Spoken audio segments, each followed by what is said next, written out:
ఆఫీస్లో పనిచేసే వాళ్ళకి ఎక్కువగా పొట్టెందుకు వస్తుంది? ఈ రోజు కారణాలతో పాటు సొల్యూషన్ కూడా చూద్దాం. అయితే ఇక్కడ విషయం ఫుడ్ ఒక్కటే కాదు. బేసిక్ గా నీట్ అని ఒకటి ఉంటుంది. నాన్ ఎక్సర్సైజ్ యాక్టివిటీ థర్మోజెనసిస్ అని ఒకటి ఉంటుంది. ఇదేంటంటే ఎక్సర్సైజ్ కాకుండా విడిగా మనం చేసే పనులు. ఫర్ ఎగ్జాంపుల్ ఇంట్లో చేసే పనులు కానీ, బయట చేసే పనులు కానీ, నడవడం కానీ, మెట్లు ఎక్కడం కానీ, ఇవన్నీ కూడా ఎక్సర్సైజ్ కాకుండా మిగతా విషయాలు ఏదైతే ఫిజికల్ యాక్టివిటీ అవుతుందో మన బాడీకి, మన కాన్షియస్నెస్ లేకుండానే వాటిని నీట్ అంటారు. ఆఫీస్ పని చేసే వాళ్ళకి, ఎక్కువగా కూర్చునే వాళ్ళకి ఏం జరుగుతుందంటే ఈ నీట్ అనేది ఎక్కువగా జరగదు. దానివల్ల చాలా తక్కువ క్యాలరీస్ అనేది బర్న్ అవుతూ ఉంటాయి. మీరు ఫుడ్ నార్మల్ గానే తింటారు, ఎక్కువగా కూడా తినరు, కానీ ఆ తిన్న ఫుడ్ పెద్దగా ఖర్చు అవ్వదు అనమాట. అందులోనూ మగవాళ్ళకి ఫ్యాట్ స్టోర్ అయ్యే ఫస్ట్ ప్లేస్ ఏదైతే ఉందో అది పొట్ట అనమాట. ఇది రీజన్ నెంబర్ 1. రీజన్ నెంబర్ 2 ఏంటంటే అసలే నార్మల్ గా రెగ్యులర్ గా తినే ఫుడ్డే ఖర్చు అవ్వట్లేదు అనుకుంటే మనం ఎక్సెస్ గా మధ్యలో చాయ్, బిస్కెట్, స్నాక్స్ ఇట్లాంటివి తింటూ ఉంటాం అన్నమాట. ఆఫీస్లో టీ, కాఫీ అందులోనూ ఎక్కువగా తీసుకుంటూ ఉంటాం. దానివల్ల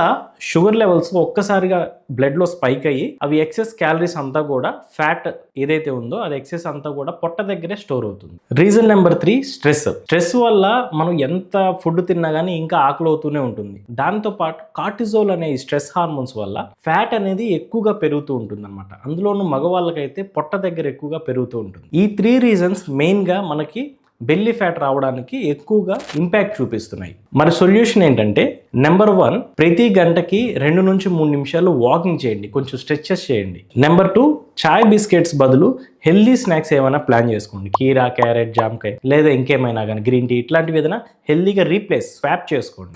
నెంబర్ 3, ఎక్సర్సైజు, నిద్ర పెంచండి. దీనివల్ల స్ట్రెస్ అనేది చాలా కంట్రోల్లో ఉంటుంది, పొట్ట అనేది పెరగకుండా ఉపయోగపడుతుంది. ఇలా చేస్తే బెల్లీ ఫ్యాట్ పెరగకుండా కంట్రోల్లో ఉంటుంది. ఒకటైతే నిజం, మనం ఆఫీస్ అయితే మానలేము, కానీ అలవాట్లు అయితే మానొచ్చు కదా.